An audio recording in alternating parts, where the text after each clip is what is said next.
नमस्कार विद्यार्थी मित्रांनो. भारतीय राज्यघटनेतील मूलभूत हक्क या प्रकरण 2 मध्ये आपण समानतेचा हक्क आणि स्वातंत्र्याचा हक्क या हक्कांची आपण चर्चा करत आहोत. मागील लेक्चरला आपण समानतेचा हक्क संदर्भात चर्चा केली. त्याचबरोबर स्वातंत्र्याचा हक्क जे कलम 19 मधील काय तरतुदी सांगितलेल्या आहेत या संदर्भातही आपण सविस्तर आढावा घेतलेला होता. यामध्ये कलम 19 नुसार प्रत्येक व्यक्तीला भाषणाचे व मतप्रदर्शनाचे स्वातंत्र्य हे देण्यात आलेले आहे. त्यावरती काय बंधने लादलेली आहेत याचाही आपण आढावा घेतला. याचबरोबर शांततापूर्वक आणि शस्त्राशिवाय एकत्र जमण्याचे किंवा सभा भरविण्याचे स्वातंत्र्य प्रत्येक नागरिकाला मिळालेले आहे. त्याचबरोबर संस्था किंवा संघ किंवा संघटना स्थापन करण्याचाही अधिकार प्रत्येक भारतीय नागरिकाला मिळालेला आहे. याचबरोबर भारताच्या प्रदेशामध्ये सर्वत्र मुक्तपणे संचार करण्याचा अधिकार, त्याचबरोबर वास्तव्य करण्याचा अधिकार आणि भारतातील कुठल्याही नागरिकाला आपल्या इच्छेनुसार स्वतःच्या आवडीनुसार कोणताही व्यवसाय, कोणताही रोजगार किंवा व्यापार किंवा धंदा करण्याचे स्वातंत्र्य किंवा करण्याचा अधिकार हा भारतीय राज्यघटनेने बहाल केलेला आहे. या संदर्भात आपण सविस्तर चर्चा मागील लेक्चरला केलेली आहे. आजच्या लेक्चरला आपण कलम 20 नुसार जे स्वातंत्र्याच्या अधिकारांमधीलच कलम 20 मध्ये 20, 21, 22 मध्ये काय तरतूद करण्यात आलेली आहे, कोणकोणते अधिकार भारतीय नागरिकांना बहाल करण्यात आलेले आहे, त्या अधिकारांवरती काय सरकारने काय निर्बंध घातलेले आहे किंवा सरकार कोणते निर्बंध घालू शकते, त्या संदर्भात काय प्रोव्हिजन करण्यात आलेले आहेत, या बाबींचा सविस्तर आढावा आपण आजच्या लेक्चरला घेणार आहोत. यामध्ये कलम 20 मध्ये असे स्पष्ट करण्यात आले की कोणत्याही व्यक्तीला तिने केलेले जे काही कृत्य आहे ते कृत्य त्यावेळी अंमलात असलेल्या कायद्याविरुद्ध असून ते गुन्हा म्हणून ठरविले गेले असेल तरच तिला शिक्षा होईल आणि तो गुन्हा घडण्याच्या वेळी अंमलात असलेल्या कायद्यामध्ये जी शिक्षा सांगितलेली असेल त्यापेक्षा ती अधिक असणार नाही. याबरोबरच 19 मध्ये असे स्पष्ट करण्यात आले की कोणत्याही व्यक्तीवर एकाच गुन्ह्याबद्दल एकापेक्षा जास्त वेळा खटला होणार नाही किंवा शिक्षा होणार नाही. त्याचबरोबर एखाद्या गुन्ह्याबद्दल आरोप लादलेल्या कोणाही व्यक्तीला स्वतःच्या विरुद्ध साक्षीदार होण्यास सक्ती केली जाणार नाही. अशा स्वरूपाच्या या 3 बाबी राज्यघटनेच्या कलम 20 मध्ये स्पष्ट केलेल्या आहे की कोणतीही व्यक्ती असेल तिने जर एखादा कृत्य केला असेल, ते कृत्य जर त्यावेळी अंमलात असलेल्या कायद्याविरुद्ध जर असेल तरच ते गुन्हा म्हणून संबोधलं जाईल. पण एखादा कृत्य असं आहे की ते गुन्हा कायद्याचा भंग करणारा नसेल किंवा त्या संदर्भात कायदाच अस्तित्वात नसेल तर ते संबंधित गुन्हा ठरलं जाणार नाही. आणि जर जे काही कृत्य जर कायद्याने ठरवून दिलेल्या त्या गुन्ह्याच्या व्याख्येत बसत असेल तर त्या गुन्ह्यासाठी काय शिक्षा सांगितलेली आहे तर तीच शिक्षा त्या व्यक्तीला दिली जाणार आहे. त्यापेक्षा जास्त शिक्षा, त्यापेक्षा कमी किंवा त्यापेक्षा वेगळी शिक्षा ही दिली जाणार नाही. त्याचबरोबर कोणत्याही व्यक्ती असेल तिला एकदा गुन्हा झालाय तर एकाच गुन्ह्यासाठी एकापेक्षा दोनदा शिक्षा ही दिली जाणार नाही. त्याचबरोबर एखाद्या गुन्ह्याबद्दल एखाद्या व्यक्तीला आरोपी म्हणून पकडलेला आहे तर त्या व्यक्तीला स्वतःच्या विरुद्ध साक्षीदार होण्यासाठी एक जबाबदार किंवा एक साक्षीदार होण्यासाठी सक्ती केली जाणार नाही याची पण तरतूद या भारतीय राज्यघटनेमध्ये करण्यात आलेली आहे. यामध्ये समाज व्यवस्थेसाठी फौजदारी कायदा यासाठी आवश्यक असतो. ह्या कायद्याद्वारे समाजकंटकांना शिक्षा दिली जाते. परंतु काही वेळा सरकारकडून राजकीय किंवा स्थानिक राजकीय खाजगी हेतूसाठी दुरुपयोग होण्याचा संभव असतो. म्हणून घटनाकारांनी 20व्या कलमामध्ये तरतूद केली, कारण एखादी कायदेशीर कृत्य करावे आणि आज ते गुन्हा ठरावे आणि त्यासाठी शिक्षा व्हावी अशी होता कामा नये. तसेच एकाच गुन्ह्याबाबत 2 वेळा शिक्षा होता कामा नये. तसेच स्वतः विरुद्ध साक्षीदार होण्यासाठी सक्ती या माध्यमातून होणार नाही. अशा स्वरूपाची ही कलम 20 मध्ये या तरतुदी स्पष्ट करण्यात आलेल्या आहे. पण ह्या तरतुदींचा अमर्याद स्वरूपाचा उपभोगही घेता येणार नाही. यामध्ये सुद्धा काही निर्बंध लादण्यात आलेले आहे. समाजविघातक कृत्याविषयी खटला भरताना किंवा शिक्षा देताना या अधिकारांवरती काही मर्यादा पडतात. एखाद्या व्यक्तीने नोकरीत असताना गैरकृत्य केले तर त्याला त्याच्या खात्याकडून शिक्षा होईल, शिवाय त्याला न्यायालयाकडून सुद्धा शिक्षा होईल. म्हणजे आपण असं म्हणू शकत नाही की त्या व्यक्तीला एकाच गुन्ह्याबद्दल 2दा शिक्षा का झाली. एखाद्या नोकरीला आहे तो, तर त्या डिपार्टमेंट सुद्धा किंवा त्या नोकरीची जी कंपनी असेल किंवा जो विभाग असेल तोही शिक्षा देईल आणि सरकार सुद्धा शिक्षा देईल. अशा पद्धतीने हे कलम 20 नुसार या प्रोव्हिजन आहे. त्याबरोबरच कलम 21 मध्ये या स्वातंत्र्याच्या हक्कासंदर्भातही काही तरतुदी आहे. तर या कलम 21 नुसार मध्ये असं स्पष्ट करण्यात आलं आहे की कायद्याने ठरवून दिलेल्या कार्यपद्धतीखेरीज कोणत्याही व्यक्तीचे जीवित आणि वैयक्तिक स्वातंत्र्य हिरावून घेतले जाणार नाही.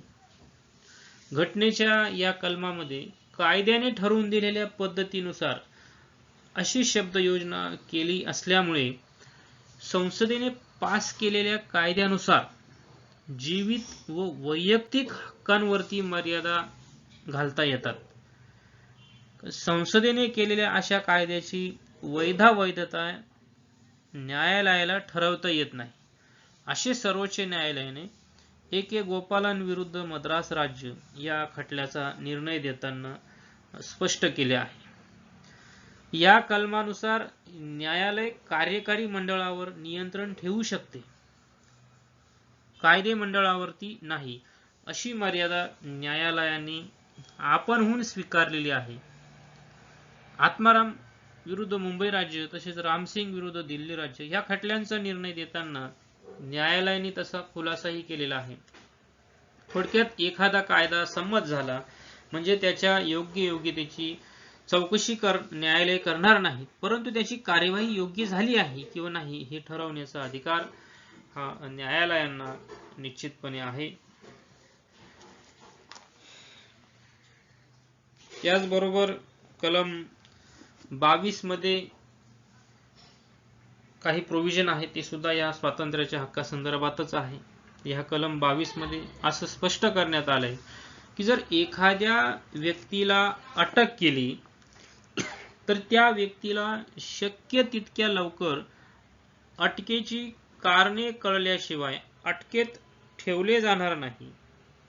तसेच त्या व्यक्तीला त्याच्या पसंतीच्या वकिलांचा सल्ला घेण्याचा किंवा बचाव करण्याचा हक्क जो आहे हा नाकारता येणार नाही.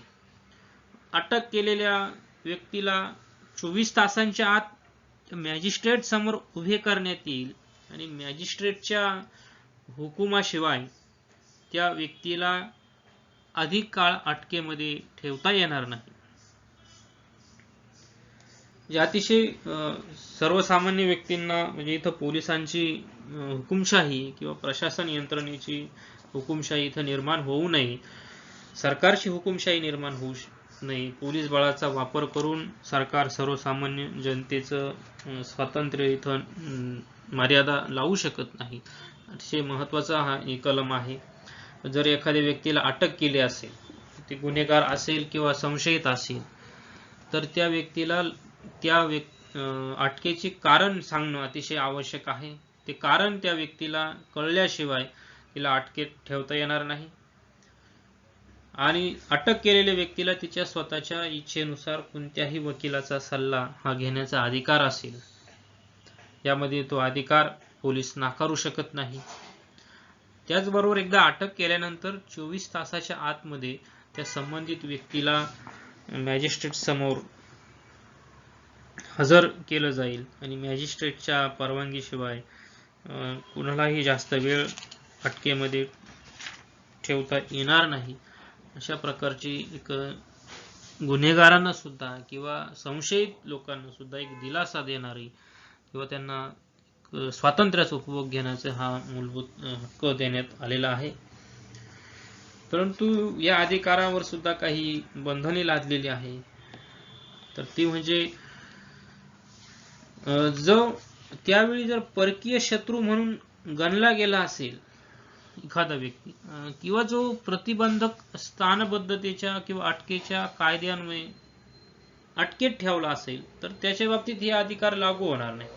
एखादा परकीय शत्रू असेल किंवा जो प्रतिबंधक स्थानबद्धतेच्या कलमाखाली त्याला अटक झालेली आहे तर अशा व्यक्तीला 24 तासाच्या आतमध्ये मॅजिस्ट्रेट समोर हजर नाही केलं तरी काही हरकत नाही. त्यावरील अधिकारांना हे दोन अपवाद आहे. प्रतिबंधात्मक अटकेसंबंधी केलेला कोणताही कायदा कोणाही व्यक्तीला 3 महिन्यापेक्षा जास्त काळ अटकेत ठेवण्यास अधिकार देणार नाही. जरी प्रतिबंधात्मक स्थानबद्धतेच्या कलमाखाली पोलीस कोणत्याही व्यक्तीला अटक करू शकतात, परंतु ते अटकेचा कालावधी हा 3 महिन्यापेक्षा अधिक काळ हा असणार नाही. भारतीय राज्यघटनेतील जी प्रतिबंधात्मक स्थानबद्धता जी काही कायद्याची तरतूद केली आहे ती एक व्यक्ती स्वातंत्र्याला मारक ठरलेली आहे. अशा स्वरूपाची टीका बऱ्याच वेळेस त्याच्यावरती केली जाते, कारण त्यामध्ये 3 महिन्याच्या आत कुठल्याही व्यक्तीला जामीन मंजूर होऊ शकत नाही. ती व्यक्तीला मॅजिस्ट्रेट समोर हजर केले जाऊ शकत नाही किंवा तिला त्या व्यक्तीपासून धोका आहे असा पोलिसांना संशय जरी आला तरी त्या व्यक्तीला पोलीस अटक करू शकतात. म्हणून हा जो काही प्रतिबंधात्मक स्थानबद्धता हे जो काही कायदा आहे तर तो सर्वसामान्यांसाठी किंवा नागरिकांचे एक व्यक्ती विकासाला, नागरिकांच्या स्वातंत्र्याला एक मारक ठरणारा किंवा त्यांच्या विकासाची गळचेपी करणारा ठरलेला आहे. कारण यामध्ये कोणत्याही व्यक्तीला कोणतेही कारण न दाखवता अटक करण्याचा अधिकार आहे. देशाची सुरक्षितता, संरक्षण किंवा परराष्ट्र संरक्षण किंवा परराष्ट्र संबंध किंवा घटक राज्यांची सुरक्षितता इत्यादींना जर धोका निर्माण होऊ नये म्हणून प्रतिबंधात्मक स्थानबद्धतेच्या कायद्याची तरतूद करण्यात आलेली आहे. 1950 साली संसदेने तेलंगणमधील आंदोलन तेथील अस्थिर परिस्थिती विचारात घेऊन प्रतिबंधात्मक स्थानबद्धतेचा कायदा केला. या कायद्याला सर्वोच्च न्यायालयात आव्हानही दिले गेले होते, पण तो कायदा सर्वोच्च न्यायालयाने वैध ठरवलेला होता. कारण ह्या व्यक्ती स्वातंत्र्याचा काही लोकांकडून हा दुरुपयोग होऊ शकतो आणि अशा वेळेस मग सार्वजनिक सुव्यवस्था किंवा सरकार समोर किंवा देशाच्या सार्वभौमत्वासमोरच मोठं आव्हान निर्माण होऊ शकतं. म्हणून जे काही गुन्हेगारी करणारे प्रवृत्तीचे लोक असतील तर त्यांना त्यांच्यावरती एक वचक ठेवण्याच्या हेतूने अतिशय महत्त्वपूर्ण हा कायदा आहे. त्याचबरोबर कलम 22 नुसार संसदेला काही विशेष अधिकारही प्राप्त झालेले आहे. प्रतिबंधात्मक स्थानबद्धतेच्या कायद्याखाली अटक झालेल्या एखाद्या व्यक्तीला 3 महिन्यांपेक्षा अधिक काळ अटकेत ठेवायचे असेल तर त्यासंबंधी संसदेला तसा कायदा पास करावा लागेल आणि त्या कायद्यानुसार सल्लागार मंडळे नेमावी लागेल आणि सल्लागार मंडळाचे सदस्य उच्च न्यायालयाचे आजी किंवा माजी न्यायमूर्ती असे लोक असले पाहिजे. सल्लागार मंडळाने चौकशी करता कोणती पद्धती अनुसरावी हे ठरवण्याचा अधिकार संसदेला आहे. सल्लागार मंडळाने स्थानबद्धता योग्य आहेत असा निर्णय दिल्यास सरकार ती स्थानबद्धता कायम करेल आणि उलट निर्णय दिल्यास त्या अटक झालेल्या व्यक्तीला सरकारने ताबडतोब सोडले पाहिजे असे या कलमानुसार ठरवण्यात आलेले आहे. हा प्रतिबंधात्मक स्थानबद्धतेचा कायदा हा राष्ट्रीय सुरक्षिततेसाठी अतिशय उपयुक्त आहे. पण जरी हा कायदा राष्ट्रीय सुरक्षिततेसाठी उपयुक्त असला तरी सरकारने या कायद्याचा अनेक वेळा दुरुपयोग केलेला आहे, असेही आरोप सरकारवरती विरोधी पक्षांकडून केला जातो. शक्यतो विरोधी पक्षांच्या नेत्यांच्या अटक करण्यासाठी हा कायदा केलेला आहे, असाही आरोप या सत्ताधारी पक्षांवरती तेव्हा केला गेला आहे. जरी सुद्धा या कलमाचे असेल किंवा या पोलिसांच्या या सरकारच्या या अधिकारांच्या संदर्भात असेल, अतिशय महत्त्वाचा अधिकार त्यांच्यासाठी जरी असला हा, तरी सुद्धा भारतीय देशाची राज्यघटना भारताची एकात्मता आणि सुरक्षितता अबाधित राखण्यासाठी प्रतिबंधात्मक स्थानबद्धता असेल तर या कायद्याचा किंवा इतर हे सर्व कायद्यांचा अधिकार गरज ही अतिशय आवश्यक आहे किंवा त्याचं महत्त्व जे आहे ते अतिशय उपयुक्त असं आहे. तर अशा पद्धतीने आपण भारतीय राज्यघटनेतील स्वातंत्र्याचा हक्क यामध्ये कलम 19, 20, 21, 22 यामध्ये काही प्रोव्हिजन करण्यात आले आहे. त्याचबरोबर त्या संदर्भात काही तरतुदी किंवा त्या तरतुदीवरती काही निर्बंध लादण्यात आलेले आहेत. या सर्व बाबींचा आपण सविस्तर आढावा घेतला. पुढच्या लेक्चरला आपण शोषणाविरुद्धचा हक्क, धार्मिक स्वातंत्र्याचा हक्क या बाबतीत चर्चा करणार आहोत. तोपर्यंत थांबूया. धन्यवाद.